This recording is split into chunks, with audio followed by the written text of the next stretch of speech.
तो नमस्ते मेरे भाइयों, तो कैसे हैं आप सब? तो आई होप कि आप सब अच्छे होंगे।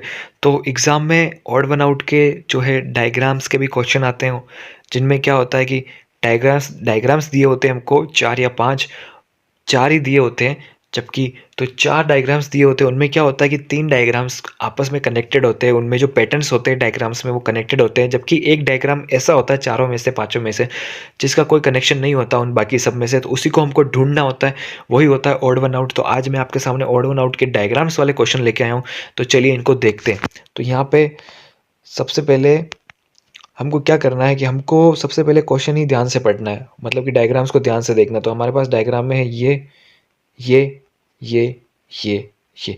तो यहाँ पे आप देखेंगे कि इसमें, इसमें, इसमें और इसमें क्या है, इनके अंदर जो ये छोटे-छोटे डायग्राम बने हैं ना, ये वही डायग्राम बने हैं जो कि इनके बाहर के डायग्राम का शेप है। मतलब यहाँ पे स्क्वायर है तो अंदर भी स्क्वायर बना है, यहाँ पे पेंटागन है तो अंदर भी पेंटागन बना है, यहाँ पे स्क्वायर है तो अंदर भी स्क्वायर है, यहाँ पे डायमंड शेप है तो अंदर भी डायमंड शेप बना है। जबकि इस वाले में क्या है, यहाँ पे देखोगे तो त्रिभुज बने हैं, ट्राइंगल बना है। जबकि ये शेप कौन सा है, ये शेप स्क्वायर है।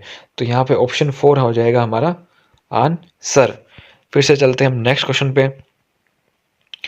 तो यहाँ पे भी हमारे पास हम सबको सबसे पहले ध्यान से देखेंगे तो जिस तरफ ये तीर का मुंह है उसी तरफ ये छोटा तीर है।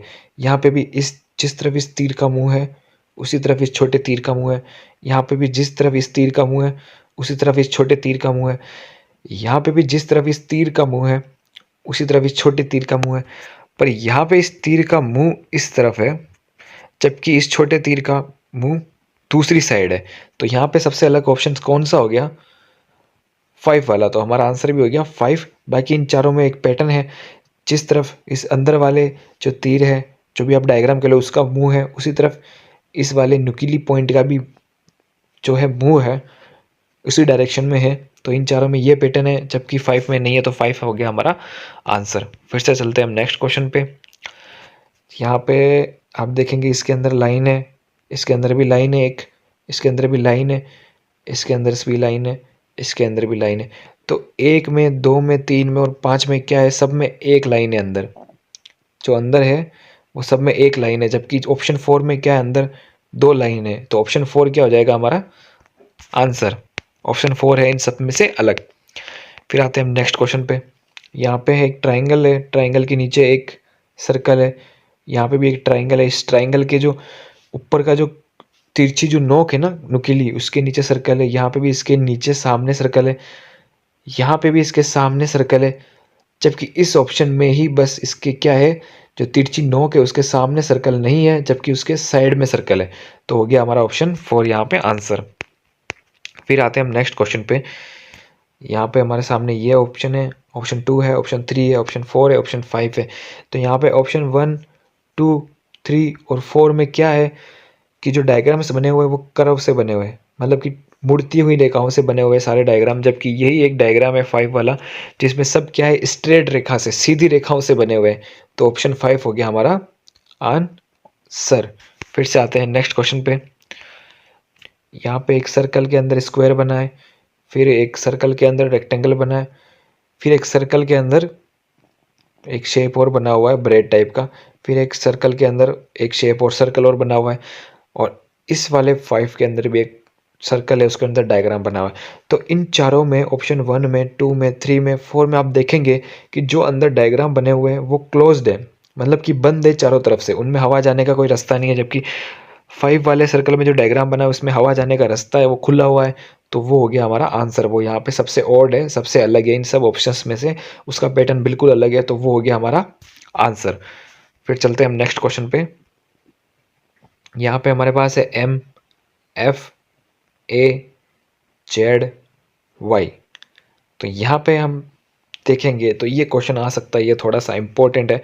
यहाँ पे है F में कितनी लाइनों का यूज़ हुआ है, 1, 2, 3। ए में कितनी लाइनों का यूज़ हुआ, 1, 2, 3। जेड में कितनी लाइनों का यूज़ हुआ है, 1, 2, 3। वाई में कितनी लाइनों का यूज़ हुआ है, 1, 2, 3। तो ऑप्शन 2, ऑप्शन 3, ऑप्शन 4, ऑप्शन 5 में कितनी लाइनों का यूज़ हुआ है, 3। जबकि ऑप्शन 1 में, M में लाइनों का यूज़ हुआ है वो है 1, 2, 3, 4। तो ये ऑप्शन 1 हो गया हमारा आंसर, क्योंकि ऑप्शन 1 में एम में 4 लाइन का यूज़ हुआ है, जबकि ऑप्शन बाकी सब में 3 लाइन्स का यूज़ हुआ है। फिर आते हैं वापस से नेक्स्ट क्वेश्चन पे। तो यहाँ पे हमारे सामने इस डायग्राम के अंदर एक क्रॉस है, इसके अंदर एक राइट एंगल ट्राइंगल है उल्टा, इसके अंदर भी एक राइट एंगल ट्राइंगल है, इसके अंदर भी एक यू ट्राइंगल है, इसके अंदर भी एक ट्राइंगल है। तो ऑप्शन 2, ऑप्शन 3, ऑप्शन 4, ऑप्शन 5 में त्रिभुज मतलब कि ट्राइंगल जो आप कहते हो ना एंगल, वो एंगल है। यहाँ पे राइट एंगल है, यहाँ पे भी राइट एंगल है, यहाँ पे अलग एंगल है, यहाँ पे भी एक अलग एंगल है, पर तीनों में क्या है, ट्राइंगल है। जबकि यहाँ पे टो लाइन क्रॉस कर रही है और कुछ नहीं है, तो ये सबसे अलग है और एक हो जाएगा हमारा आंसर। चलते हैं फिर से नेक्स्ट क्वेश्चन पे। तो यहाँ पे हमारे सामने है पेंटागन। पेंटागन मतलब 5 कोनों वाला, उसके अंदर बना हुआ है ट्राइंगल जिसके 3 कोने। फिर हमारे सामने यहाँ पे है हेक्सागोन। हेक्सागोन के अंदर क्या होता है, 6 कोने होते हैं, और 6 कोनों के अंदर बना हुआ पेंटागन जिसके कितने कोने हैं, 5 कोने। फिर हमारे सामने थर्ड ऑप्शन में है स्क्वायर जिसके कितने हैं, 4 कोने, है ना, जिसके हैं 4 कोने, और उसके अंदर बना हुआ है ट्राइंगल जिसके कितने हैं, 3 कोने। फिर आते हैं ऑप्शन 4 में, यहाँ पे हमारे सामने है 1 2 3 4 5 6 7 सेप्टागोन। सेप्टागोन में है 7 कोने, और सेप्टागोन के अंदर बना हुआ है हेक्सागोन जिसके हैं 6 कोने। फिर आते हैं ऑप्शन 5 में, यहाँ पे हमारे सामने है ऑक्टागोन जिसके हैं 8 कोने, और ऑक्टागोन के अंदर बना हुआ है सेप्टागोन जिसके हैं 7 कोने, है ना। तो कोनों से मेरा मतलब है ये कोने, है ना, ये जो कोने हैं ना इनसे मेरा मतलब है। तो ऑप्शन 2 में क्या है, एक डायग्राम बना हुआ है हेक्सागोन जिसके अंदर एक डायग्राम और बना हुआ है पेंटागोन। तो बाहर वाले डायग्राम के 6 कोने, अंदर वाले डायग्राम के 5 कोने। ऑप्शन 3 में भी बाहर वाले डायग्राम के 4 कोने स्क्वायर के, और अंदर वाले डायग्राम ट्राइंगल के 3 कोने। ऑप्शन 4 में भी बाहर वाले डायग्राम के 7 कोने, अंदर वाले डायग्राम के 6 कोने। ऑप्शन 5 में भी बाहर वाले डायग्राम के 8 कोने, अंदर वाले डायग्राम के 7 कोने। तो ऑप्शन 2, ऑप्शन 3, ऑप्शन 4 और ऑप्शन 5 में ये पैटर्न है कि इन सब बाहर वाले डायग्राम में जितने कोने हैं उससे एक कोना कम अंदर वाले डायग्राम में है।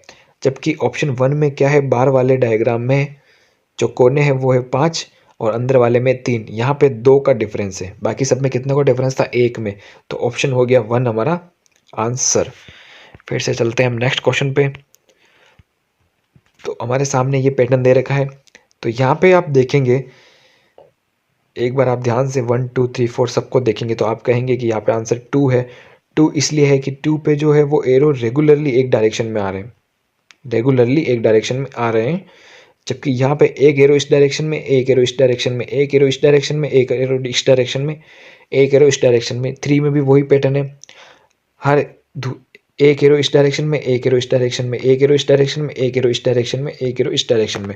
4 में भी वही पैटर्न है, एक एरो इस डायरेक्शन में, इस डायरेक्शन में, इस डायरेक्शन में, अलग अलग डायरेक्शन में है, कंटिन्यूसली सेम डायरेक्शन में नहीं है। जबकि 2 में क्या है, ऑप्शन में सेम डायरेक्शन में है 2 एरोस। तो यहाँ पे ऑप्शन 2 हो जाएगा हमारा आंसर।